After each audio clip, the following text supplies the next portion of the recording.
Greetings. When we last left Martin and Rurik, they were in the city of Salem, and they had split up. Martin was going to the university to meet with a historian to get more information on the last Rattling King of the region, Angstner, and his magical weapon, Schnurrblattenfong. There he met the scholar Ellis. Ellis told him about the history of the Rattlings in the region, sort of confirmed the story, that indeed there was some kind of artifact here in a crypt nearby, and was very anxious to learn why Martin was was going down this line of inquiry, maybe too anxious indeed. He also, when he learned of the scroll of Summon Rat King, offered to buy it for a way overvalued price. And that, I think, tipped Martin off, spooked him, and caused him to sort of get out of Dodge quickly. In the meantime, his friend Rorik is out in the town, and he is looking up some of his old contacts, hoping to find some work that hopefully isn't too much on the criminal side of the law. Welcome to episode 10, Odd Jobs. So so first thing is, I did retcon Rorik a tiny bit. And I know that I gave him a knowledge of like the underworld, and gangs in the cities, and I thought that's fine. But in reality, to really handle to simulate what Rorik is doing, he doesn't know about the gangs in the sense that he has trivial pursuit levels of knowledge on the gangs. What he does is he has some contacts. He's worked for folks before. He has the resume, and so I switched out knowledge, and thus giving him an entire new skill. I got rid of that, and I just added to his existing skill profession, gang enforcer and bounty hunter.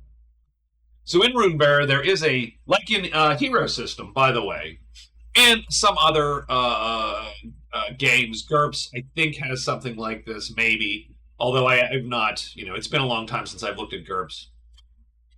But there is there's a difference between a knowledge skill, which would be, like I said, encyclopedic knowledge of something, and profession. Profession is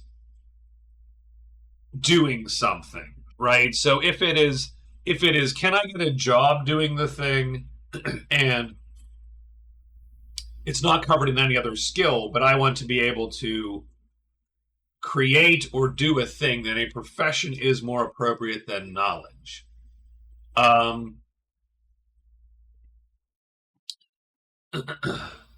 So it's a very subtle difference. It doesn't really make much difference. It largely is between you and the GM. But in this case, I felt a profession would be, hey, I know people that can get me jobs doing the thing. I don't necessarily know who's the current gang leader in town. I would have to go ask around for that. And I don't know necessarily where each gang hangs out. But I do know that if I go to my contacts, I might be able to go get a job, and they will vouch for me because I might have worked for them before. That's a profession. And so what Rorik is going to do is he's going to use his profession, maybe gang enforcer, to go visit some contacts, or bounty hunter, but we'll let him use gang enforcer since he's going to go with his underworld contacts. And he does roll quite well. So he rolls +8, meaning that he rolled a 9, the GM rolls a 1. And what you'll see is, so his gang enforcer, he rolled a 19 total.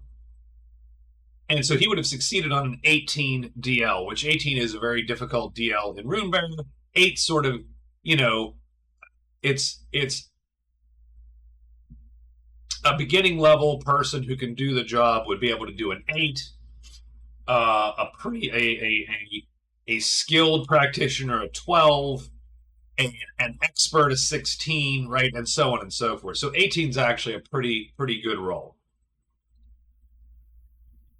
And so I'm going to say, with that he meets up with a few folks, but he probably gets a little bit of the lay of the land, right? So there's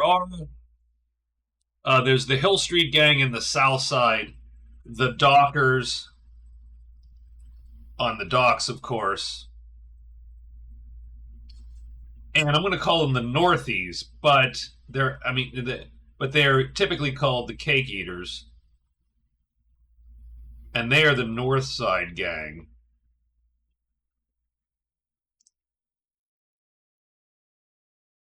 And they're actually they call themselves the Blades, but everyone else calls them the Northies or the Cake Eaters. Those are derogatory terms. If you walked in and said, "Oh, yeah, I want to see the Northies," they would probably try to gut you. But that's sort of a derogatory term to indicate that they're soft, because they hold sway over the more prestigious, rich, soft parts of town. Those are the major gangs, so he gets a little bit of information there. The Sandal Feet, who are sort of a weird. They are the very old, very old from tribal times. They have existed for hundreds of years, and they have sort of disappeared in Salem to a degree, except that their residual presence is felt, and they sort of have underlying tentacles into many, many different things. But finding them and getting a job with them, A, not advised, B, probably fairly difficult. A lot of the jobs, like collections or courier work or wet work, because there's obviously someone, anytime someone's going to need killing at some point. My guess is Rorik doesn't want to hear that. So I'm gonna say that toward the middle or end of his day, he ends up talking to an information broker, sort of an informant that works for most of the gangs, probably all 3 of them at one point or another, Ferric. And so he meets Ferric up in the north side. Let's see. Let's get a good bar name for the north side. So let's call it. Call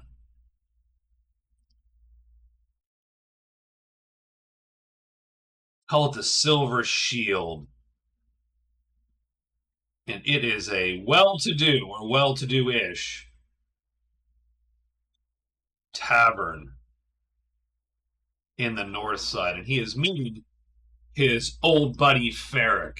And Ferric, who looks like he's done quite well for himself, Rorik thinks, as he walks into this place, and it's fairly quiet, right? There is just a little bit of maybe some kind of harpsichord or harp kind of music in the background, right? There's a number of patrons drinking, so there's that conversation, but it is not loud and raucous like he remembers the bars in the south side or the docks.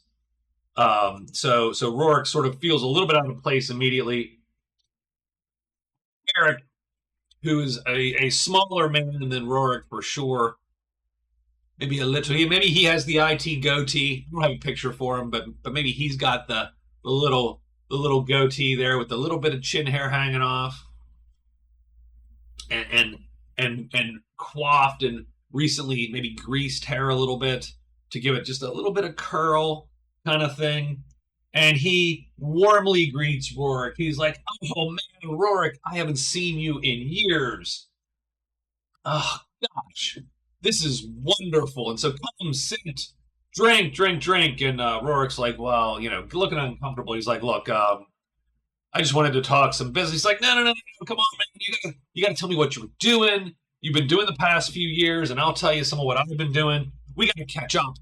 And oh man, and so he does get Rorik, a fine beer, and Rorik can appreciate a fine beer, 100%. And and they're sitting there for a bit. Like I said, I think Rorik's a little uncomfortable. This isn't his scene by any stretch. Ferric is going on about, oh yeah, well, remember that time when we pulled off the heist and right back in Ismith or whatever, or maybe in Salem. Maybe Rorik probably hung out in Salem a little bit before going down to Boston.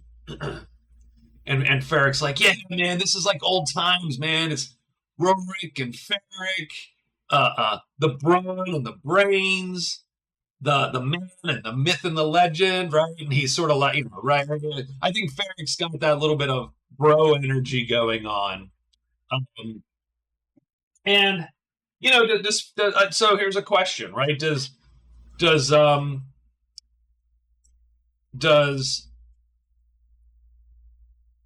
does Ferric owe Rorik a favor? Maybe just offhand. I mean, that good profession roll. Let's just say 50-50. You know what? I'll just roll that here 50-50. So we'll roll a d12 right here.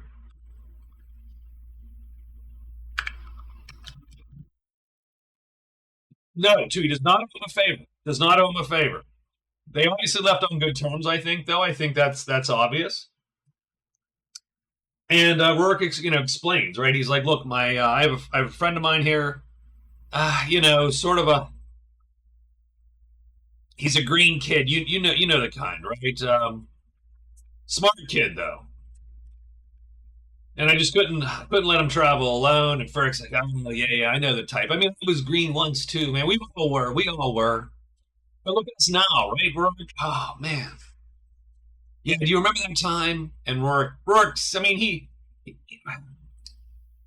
Rorik is not the most personable guy, but he certainly his charisma is 11. He certainly knows the game enough, right? So he does probably, and he can carouse. Heck, I'll let him carouse even. So he carouses. Maybe gets Ferric -1, but this is probably an easy test. So maybe he lets Ferric talk. He lets Ferric buy drinks, has a meal. He's not going anywhere else. He's already the list of jobs is depressing a little bit, I think, for him. Do we have a game notes page up? Yeah. So Rorik. So this is episode 10. Rorik meets with contacts, and finally with an old friend. And it sort of is, I suppose, Ferric, the informant, who now operates, and we got to write down, in the North Side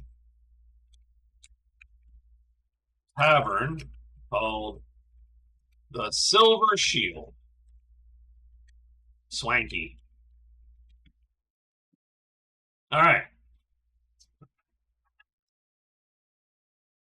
So Rourke does explain. He's like, look, Ferric, I do need some work though. We do need something. For two reasons. One is we just need the cab. But the second reason is this kid's really got his mindset on dragging us into a nearby crypt. And Ferric's probably sort of scowls at that. Like, Ferric's not about that, right? Those aren't the kind of jobs he gives out. He's so something that keeps us in town maybe for a while, maybe gives us a little money. Like I would really appreciate that. And I obviously think Ferric has a job or two, for sure.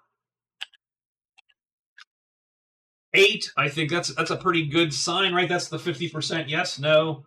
Um, so I think Ferric will go. Look for def. I'm a fan of your work. Uh, and yeah, I have a lot of those type of jobs too, right? Running with I'm working mainly for the Blades now. But I do still have some contacts in Underwood and the dog.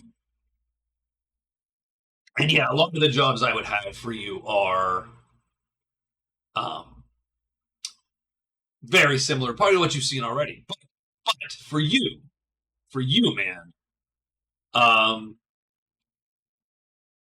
you have wind of something that might interest you. It is, I, I swear to you, as far as I know, perfectly legal. But no one else. And I think Rorik jumps on it. I'll take it. And Ferric's like, well, huh, well. But look, man, look, friend. For some reason or another, no one else will take this, legitimate or not, will take this. No one wants to touch it.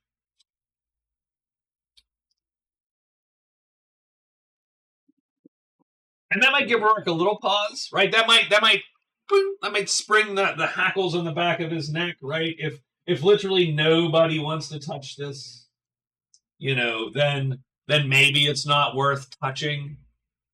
But I do think he wants the job. I think he wants to stay out of that crypt. I really do. I really do. Now, is Rorik's caution like? Is he going to be just totally? I think he's a little wary. Yeah, I do. So a 3. Well, I mean, I didn't set. I asked the question in a yes no way, got a no answer, and then said no, he's wary. So I suppose I was mentally interpreting that as the lower the number, the more he's like, no. Look, the least you can do. I tell you what. I tell you what. So Ferric's like, look, I tell you what. I'm going to give you a letter of introduction, and you can go. You can talk to the patron herself, see what you think. I this is new. This is hot. This is a hot. This is new right off. It's not like this thing's been sitting for weeks. It's been sitting for a couple days. See what you think. If you don't want it, so be it. So he's like, all right, yeah, that sounds good. Let me look at this. It'll keep us, and if it'll keep us here for a few days, let me at least take a look. And so he takes it. He goes, you're going to go take this letter. Um, has my seal on it to Lady Laurel. Her estate, her vineyard, is to the southwest here, probably about an hour or so up into up the hill. You can probably see it from town if you're at the right spot. You can definitely see it from Overlook. Would be maybe.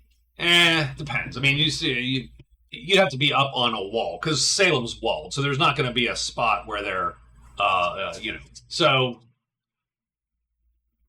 But you might still. I don't know. I have to think about that. So I have to look at that. I haven't drawn Salem yet, and I don't know when or if I'll get to it. But I'm looking for mapping softwares now to make that easier. So southwest of town, the Laurel Vineyards, and that's sort of where. And he hands him a letter, and I think that's sort of where he's gonna take this. So he does have a letter of introduction. Excuse my voice, cracking a little bit. I'm back to having problems with my voice randomly, so I need to get that sort of sorted out.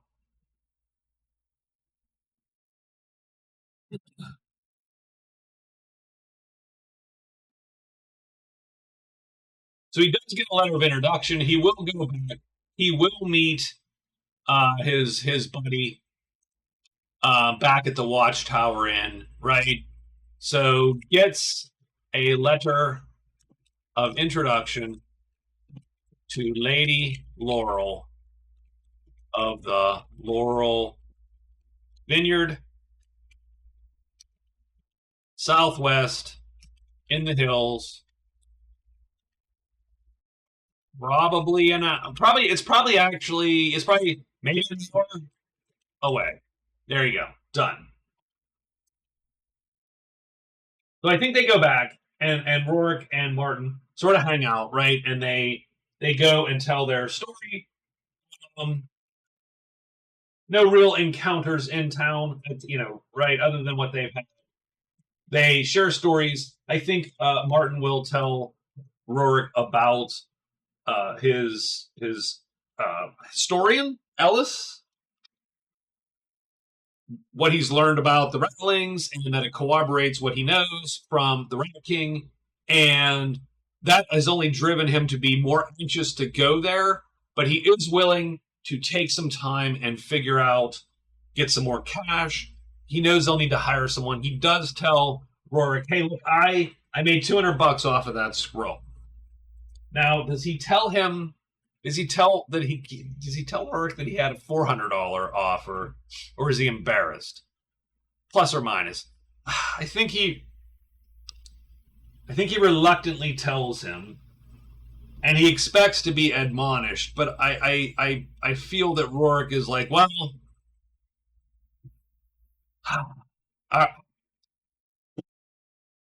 yeah, I'm sorry, Rorik. I apologize. I couldn't sell it to him. It freaked it spooked me, and I had to get out of there. And even the fact he was offering so much for it, I was so anxious. I checked the price elsewhere, and the best I could get is 200 for it, even with negotiating. And so it just makes me feel as though something was up with that. And Rorik's like, though look, I'm a little. Am I pissed about the 200? Yes, I'm pissed about the 200. Did you probably make the right decision? Like, if your gut's telling you to get out of there, it's better to get out than it is to get shanked. So I think Martin breathes a little sigh of relief there, a bit. It's okay, and he will split the cash, of course, with our guy. And so he'll have 149. Rorik will have 137. That'll split the weight a bit too. And I mean, they have a nice and pretty pleasant evening, probably. Knowing they got at least some cash to their name, as opposed to being on their last $50, kind of. So okay.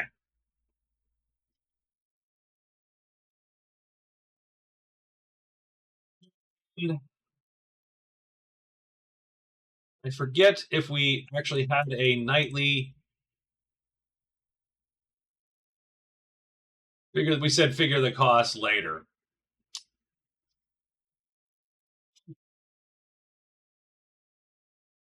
It is probably something close to stay in Salem during the market. It's probably close to $2 a night per person, is my guess. But they can share the room because the innkeeper might not be so annoyed at that. So there's probably $2 for the room. It is probably $6 each for the meal, so that's 3.2 silver. And yeah, that's probably an easy gig right there. It's probably something like 4 pennies a night, so 2 pennies each per night, just to even be around here. So they'll pay for a couple nights. So 133. He'll pay $4. He's down to 145, and so they'll pay for. They got to Salem on the 16th. They did their thing, split up. It'll be the 17th. And they'll have paid for the inn this night also. And they're going to head to the Laurel Vineyard. Oops, vineyard to talk to the lady of the estate. So Bostonia has a fairly, large group of nobles. There are, um, there are baronies. Those are effectively small petty kingdoms, and each one of them is here. So you see 1, 2, 3, 4, 5, 6, 7, 8, 9, 10, 11, 12, 13, 14 of these, right? 4, 5, 6, 7, 8, 9, 10, 11, 12, 13. There are 14 baronies, which are petty kingdoms. Each of those is then divided up into, little counties, right? And below that are various nobles who have single estates or one or two estates, or they live in the city and own some property in the city, right? They own some merchant stock in some merchant caravan or some, right? There's any number of nobles down the chain, besides barons and counts, that then have, down to almost being penniless, down to actually having nothing but owning maybe a tiny bit of land or one business venture or whatnot. So and the title and being rich don't necessarily go hand in hand. The title is passed down by birth. All the families that sort of can be traced all the way back through the lineages of the tribes ended up being the nobles, effectively, and then families that whose lineage got lost in those 800 years, they're not, kind of, or weren't, right, or weren't leaders of the various tribes, or the leaders of the, so those things are set, and they've been set for centuries. Having said that, the Laurels are a tiny noble family, and their main interest literally is this area of Salem right here, with that vineyard right there. That is what that's it. That's what they do. I don't know how I changed the whole background color of this, but it goes with the sea, so it works out. So the Laurels own a vineyard along with a couple other families right here.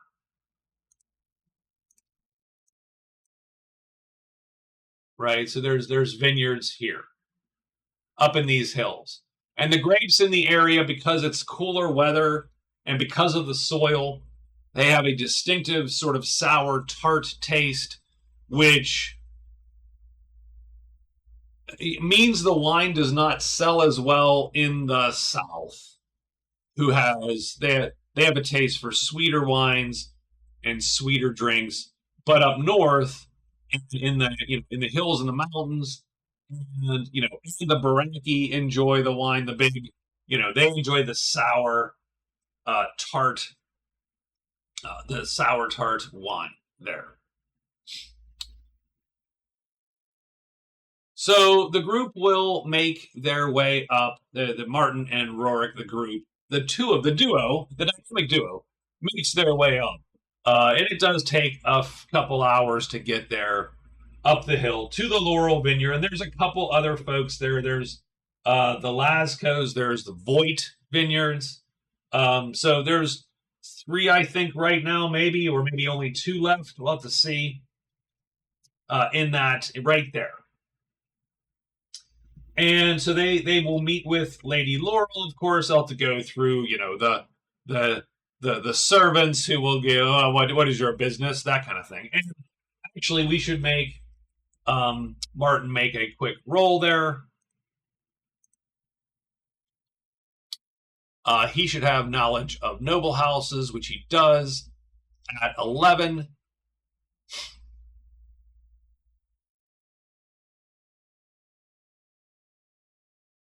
And he can roll that. And also, our friend Rorik obviously got a check, which we'll have to mark in his profession. So let's make a skill roll for Martin. And he gets a -2. What is his level here? His level in knowledge is 11, so -2 means he succeeds on a 9. He knows of the laurels, but doesn't know them, right? If that makes any sense. He's not a buddy, but he has some basic information. He knows that this vineyard is their only business venture. The husband died a couple years ago, and all the various nobles may or may not have obligations to the count or the baron or another noble. There still is this concept of your patron and vassalage, but a lot of these nobles do not necessarily have to go to war because they own a vineyard. They're not fielding a bunch of troops, but they might be requested to pay for their defense if something were to happen or in time of war. Or they might, right? The sons might be drafted into the Lord's army or that kind of thing. That does happen. So the husband died. What is the circumstance under which he died? Did he die in a battle? We'll just 50-50 this. So was he? He did. He died in a battle. So we will say that Lord Falarin, in the past couple of years, so Baron Falarin, in the past couple of years, did a bunch of expeditions into the Fellwind Woods and the Altham Forest around the Black Lake here to drive out tribes of goblins that had gotten sort of uppity and start to come forward. Now, goblins have a rough place in Bostonia as well. There are civilized goblins. They're few and far between, and they sort of live on the outskirts of Bostonian society, often as merchants and traders. But there's not a huge goblin population in Bostonian cities. Like the Grunge, every Bostonian city has a Grunge population. The Grunge are sort of like halflings with humans in a typical fantasy world, except that the Grunge are indeed second-class citizens. Like, they are not looked favorably upon. Same way with the goblins are not looked favorably upon. Definitely, though, but again, so the church actually, although the church can be very strict and very xenophobic, if you sort of convert, and that is known, publicly convert, and are very outspoken with, your faith and support of the church, that's how a goblin would become then sort of accepted on the fringe of Bostonian society. Having said that, there are still tribal goblins, and the more you go into the mountains and the more you go deeper into the forest, like this forest is pretty big and pretty... So there are probably tribes of goblins that are sort of, as you go deeper, that have not been, that aren't contacted or haven't been dealt with, and loggers from Lilith might run into these guys at times. And so I think with a trying to get a logging concern set up in these woods up here, the Fellwinds or Altham, I got to rename that because I'm never going to be able to pronounce that cleanly. He probably rousted his nobles and his knights, and charged them with helping clear the forest. And it was there that Lord Laurel, who's probably was not the best fighter, but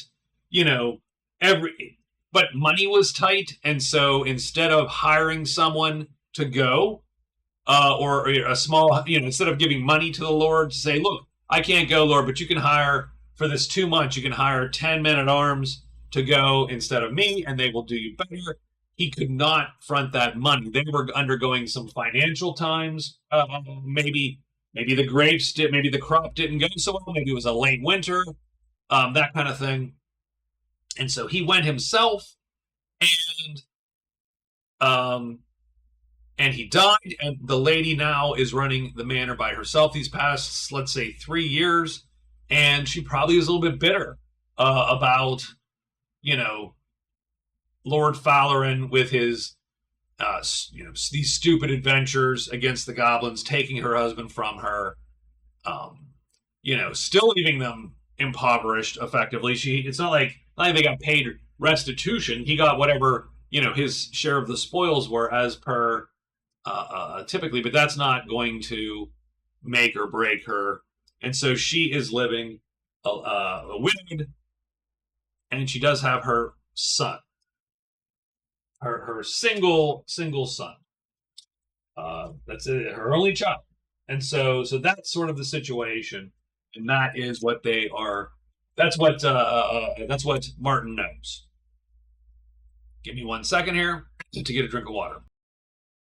So they get in past the servants. They're escorted in. Lady Laurel has probably some, you know, probably some refreshments laid out for them. Oh, please, come in.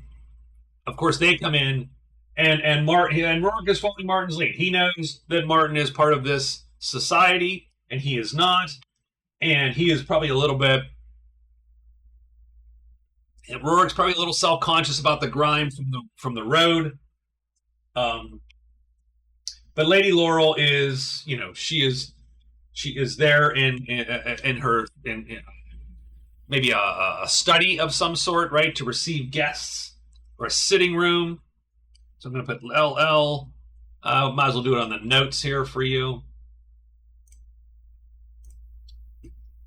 So they meet LL, Lady Laurel, and she receives them in her study with some light refreshment.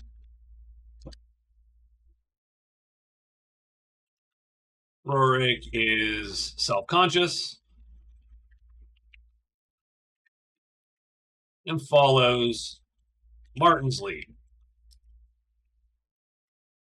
So Martin will indeed, turn on the a bit of his charm, right? And he, he greets the lady as he has been taught, and Lady Laurel, thank you for letting us into your home, and thank you for seeing us. I know you're very busy, but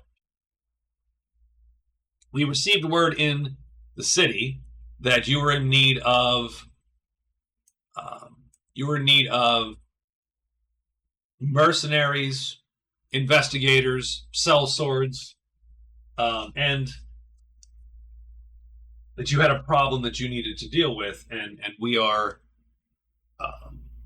we are here to help you deal with that problem if you will take us in your employ. And she begs them to sit, please sit, and have some, right? She probably has the whole spiel there. Just little light, right? The cucumber sandwiches, or I don't know what rich people have. Some wine, because that would make sense. They're a vineyard. They have a winery here. They are probably very proud of their product. And maybe a light, like a bowl there, just to maybe wash their hands of the dirt, and some towels. That the whole spiel there. So they sit and they hang out for a tiny bit with some pleasantries. Let's say, Martin has converse, but he's not really trying to get information. I'm going to say that just there's no stakes to this. Like, I'm not kicking him out if he's not going to insult her, and so we won't make any checks or rolls for anything pre the actual discussion. So they chat for probably 10 minutes because, again, this is still a noble woman, and I don't think she knows that Martin is a noble. He does not present himself as such. That's not part of the spiel, and I don't think Martin thinks it's to his advantage to do so anyway. So he just comes in as an adventurer off the street kind of thing, and goes with that. So I think Lady Laurel is going to explain her position. So she tells them just roughly. So she has her son. Let's see. Her son is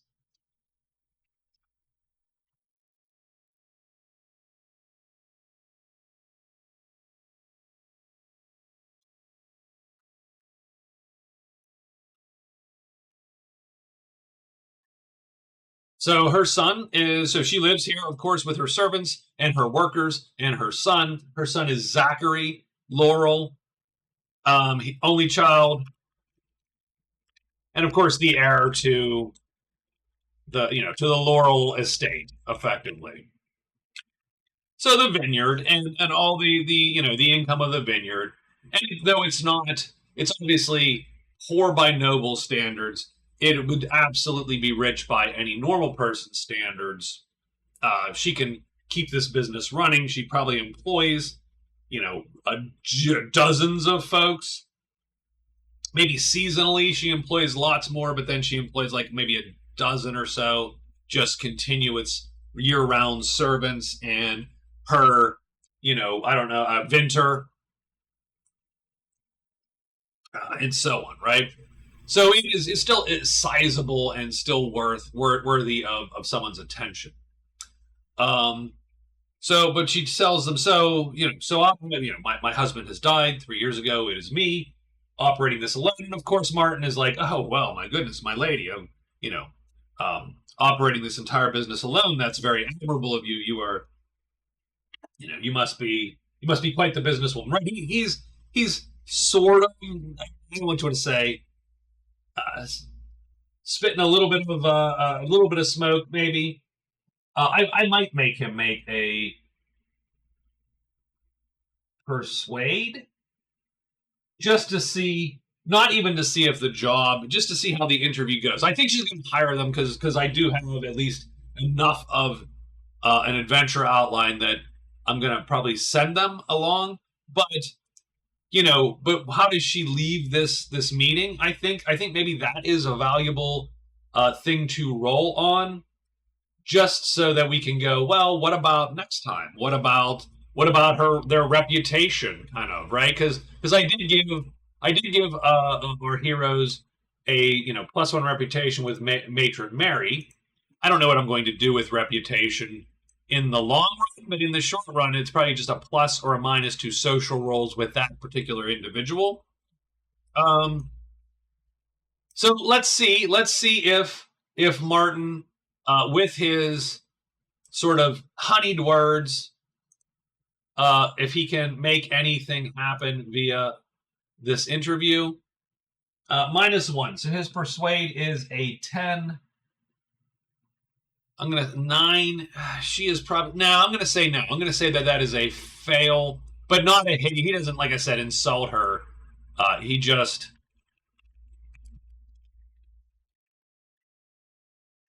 gets a 0, right? So they're she doesn't think any better or worse of them. She will maybe give them a plus when they find out what's going on. So what she says is she tells them that her son, as he has gotten older, of age to take part in the business, has pulled away these past couple years, and after his father died, it got even worse. Um, he has taken to and I understand. My son is a young man, and I understand that this estate life can be rather suffocating.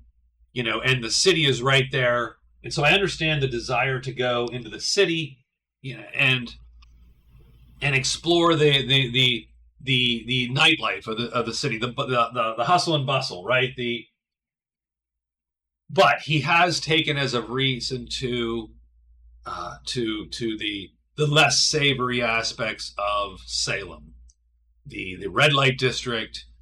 I understand that he had been seen in the docks and the Underwood. He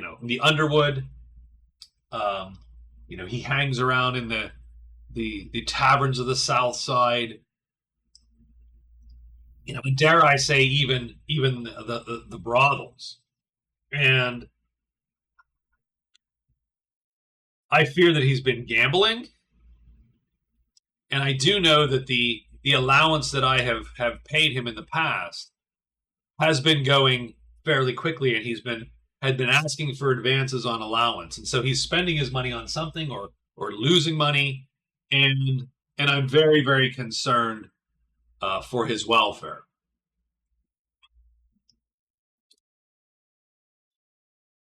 and um,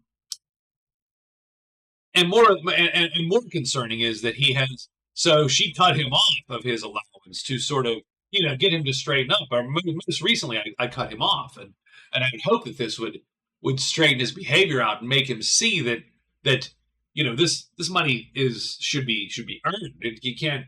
This vineyard is not an infinite bank for his proclivities. But instead of having that effect, it just made him.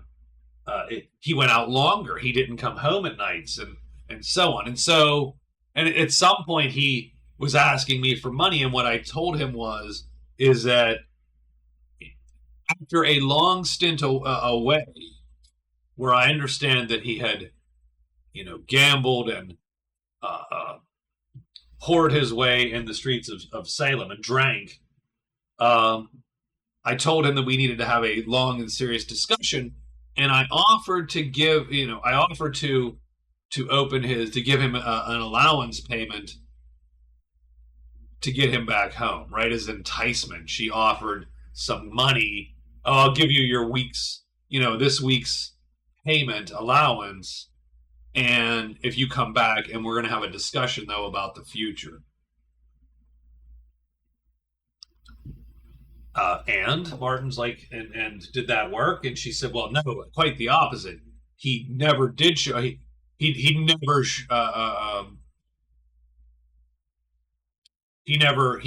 showed up, right? Well, how did Rorik's like? Well, if you don't mind me asking, how did you get this message to him? Did he get the message?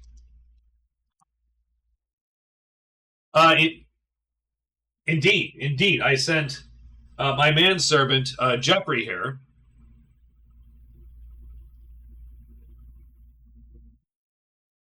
Hand delivered the message himself and said that Zachary seemed to be actually very excited to get his hands on some money, and he told Jeffrey that he would be here. So, and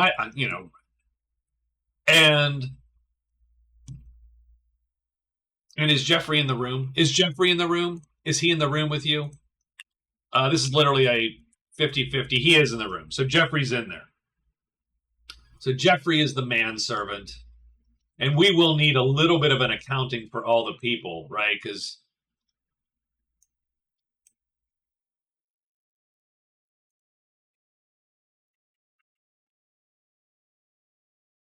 servant to Lady Laurel, maybe her right-hand man, butler, whatever. And he delivered, hand-delivered, to Zachary to return home to talk with Lady Laurel, and even offered an allowance payment. Zachary said okay. They seemed excited, but never showed.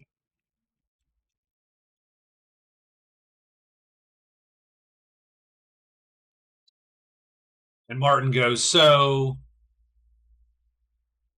you're making the very valid assumption that because of your financial enticement, the young lord would show up back home to have this talk with you.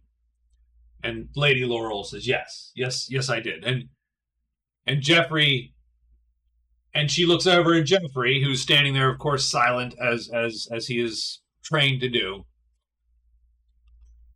Jeffrey, would you say that that's an accurate account? Oh, yes, madam. The young lord did seem to be very eager to get the money and said, quote, even if I have to talk to the old woman to do it, I will get my hands on that money. Thank you, Jeffrey.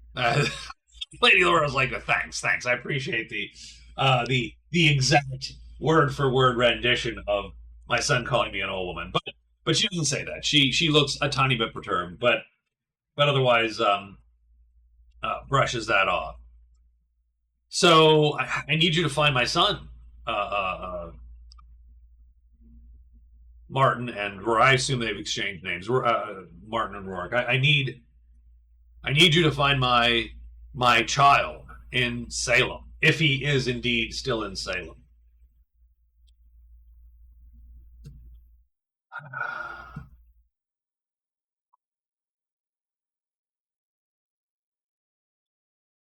So it is not a ton to go on, for sure, and I think Martin will. So look, Madden, I'm sure your son is fine. I'm sure he is well, but it is going to be difficult for us to find him. Salem is a big city. We don't have a great deal to go off of. Um, so first thing, if I could ask Jeffrey, where did he meet? So where did so the mission find young Zachary Laurel in who is missing in Salem?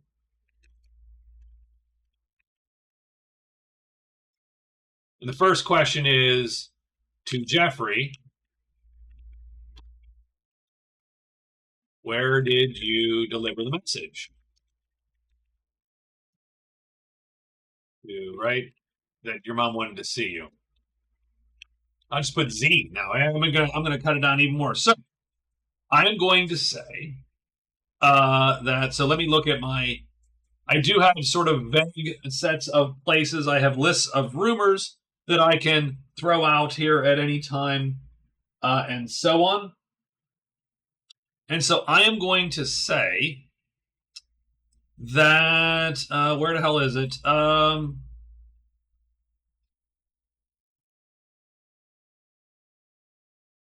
So the first thing would be he is in the South Side. So the South Side, we have a tavern in the South Side that he could go to, that he could be in. That'd be. Did I already make a name for a bar or not? That's the question. I might not have. I may not have. May not have said nothing. Let's see. Let me look. Give me a second. Give me a second. So it's going to be the Rusty Nail. There you go. Because I am super creative. No, Rusty Nail, and in the South Side, and of course it's a dive bar, right? And he would go there and he would drink and throw his money around, right? And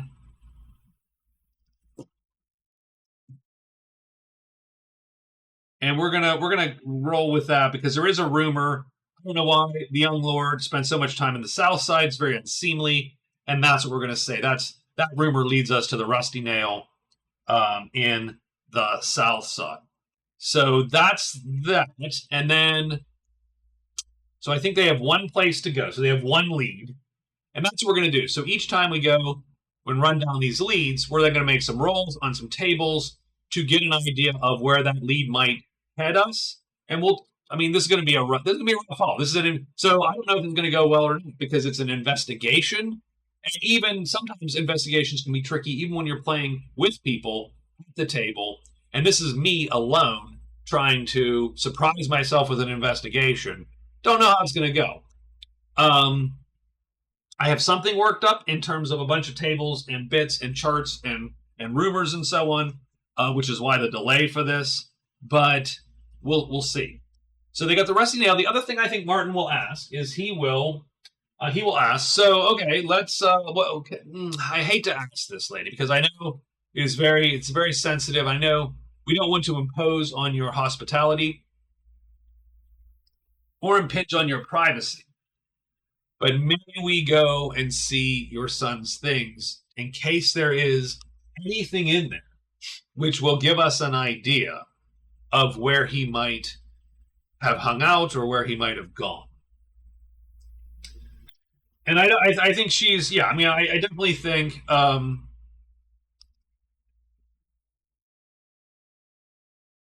definitely think that he will. I mean, yeah, right. She's going to accede to that because I think she wants to find her kid, and absolutely, um,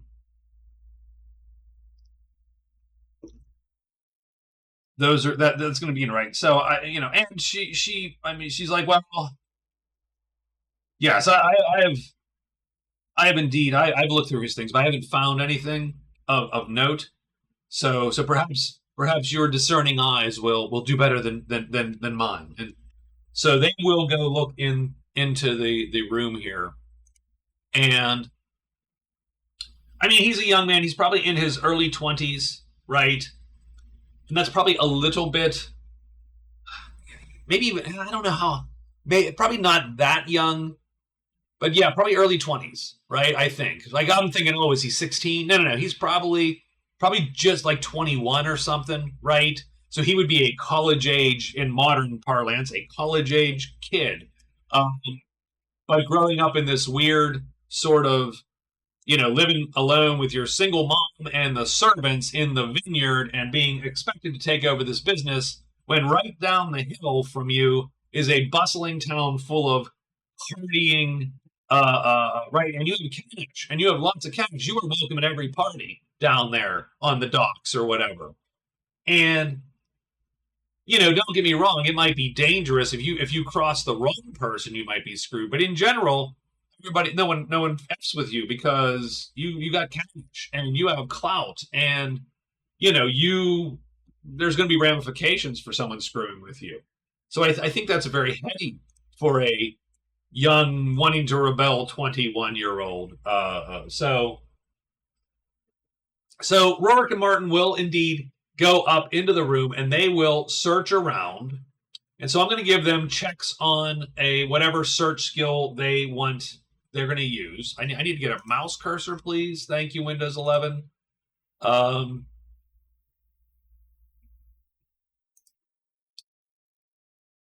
So Rorik is going to use track, probably. That's probably where he goes with this. So he uses track to sub in for perception for his search. So he'll roll against a 10. Martin will also roll, but he'll roll against investigate.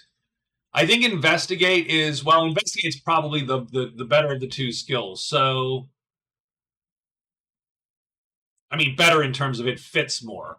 Track is a little dicier for this one. So I'm going to indeed say it's investigate. I will let Rorik assist, though. So the assisting rules in Runebearer are fairly simple, and we've gone through quite a few of them, by the way. Like, we've gone through several iterations. This is sort of the iteration I've settled on momentarily. The GM can rule at any time that a skill check can be assisted or not assisted by how many people. So, like picking a lock, you can't assist. But searching for a trap, maybe you can assist. You go, you take that wall, I'll take this wall, kind of thing. In this case, they're searching the room. So the GM can say, okay, I would like you to use either any skill for search, but in this case, I'm going to limit it down to investigate because I think that literally is looking for clues. Is investigate. That is the skill.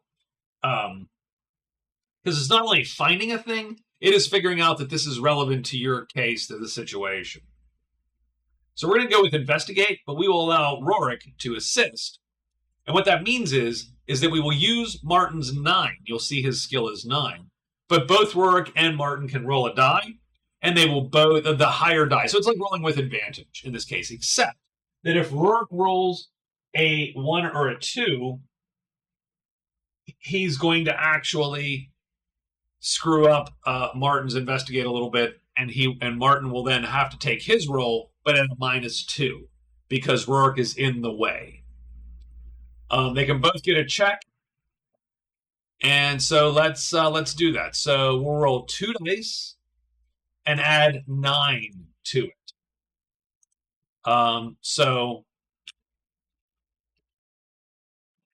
And the first die is going to be Rorik's die. So if it's a 1 or a 2, it's actually problematic. No, it's a 7 or a 9. We'll take the 9, of course. So we have an 18 total. So we got an 18 for investigate, and now the GM rolls a D12. and I roll a 7. So a 7 with maybe a 10 DL is 17. So I think we're going to succeed, not by a ton. So we'll find a clue, right? We'll find, his room is actually very clean and fastidious. For I think maybe he understood that he was facing scrutiny from his mother, and probably the servants too, because A, they talk, and B, mom probably has them spying on me for her. And so he kept his little space fairly clean. Martin and Rorik will go through, look under, look at stuff, look under the bed, look maybe in the drawers, and what they're going to find. And so I roll on I have a D20. I have 20 rumors here. Right? So they're searching his room, and I can roll, and if they need something, I can roll on it. And what I rolled is, yeah, young Lord Laurel liked his drink, and let's say his herbal indulgences. And that points them to maybe an opium den, right? A drug den somewhere in Salem, a place of seriously ill repute. And so they have the opium den. I'm going to call it. I don't know if it's opium, right? So they have 2 leads to follow now. So what they'll find is in one of the desk drawers, let's even say that the boy is clever. In one of the desk drawers, there is a book, a small book. It's a holy book. It is like the abridged prayers of the Father, right? So it's some kind of mini, not a Bible, but a book of prayers or whatever. And indeed, you open it up and you do the thing and you go, oh, I see that he was, quite the religious boy. And you open the book up, and in fact, it's hollowed out, and there is whatever part of a pipe for smoking, whatever herbal or alchemical drug would be in vogue. We're going to call it opium and just stick with that for now. And he holds up the pipe. And the mother is probably a little bit aghast, because drinking is fine. Much like in modern day society. Drinking is fine. You move over into anything else and people start to look at you askance. Whether that's fair or not, or even smart or not, I don't know. I know that I have that same prejudice. I'm like, yeah, I'll drink. Even though that's probably worse for me than anything else I can do. But anything else, oh my God. So Rorik, Martin pulls this out. The mother's like, oh my goodness, I didn't know. I didn't know it'd gotten that bad. He's like, we don't. No worries, madam. We don't know what this means as of yet. Let's just take this slow. We won't jump to any conclusions. But we should ask around at a couple of the places that where he might use this, to see if they'd seen him.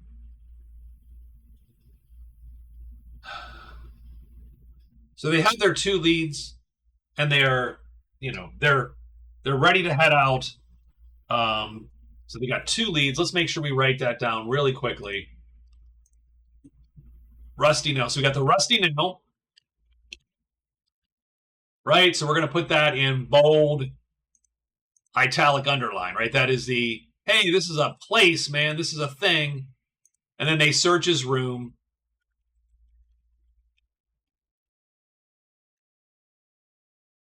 Find an opium pipe.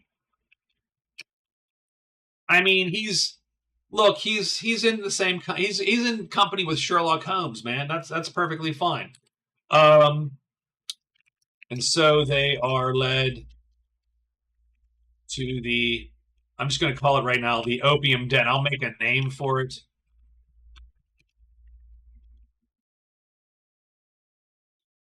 Maybe it's just the den, right? The den, quote unquote.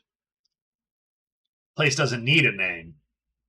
You just know when you're right. Your friends let you in on the secret, and then and then you just go there, and that's right. So they have their clues. So next time when we come back, we will roll on these clues.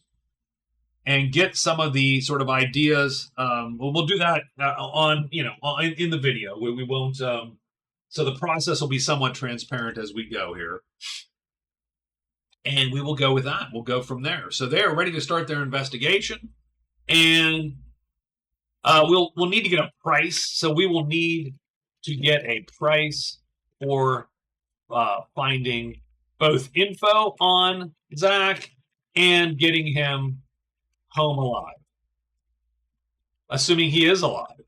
So we will take care of that next video as well. So thank you guys very much. I hope you were enjoying this series.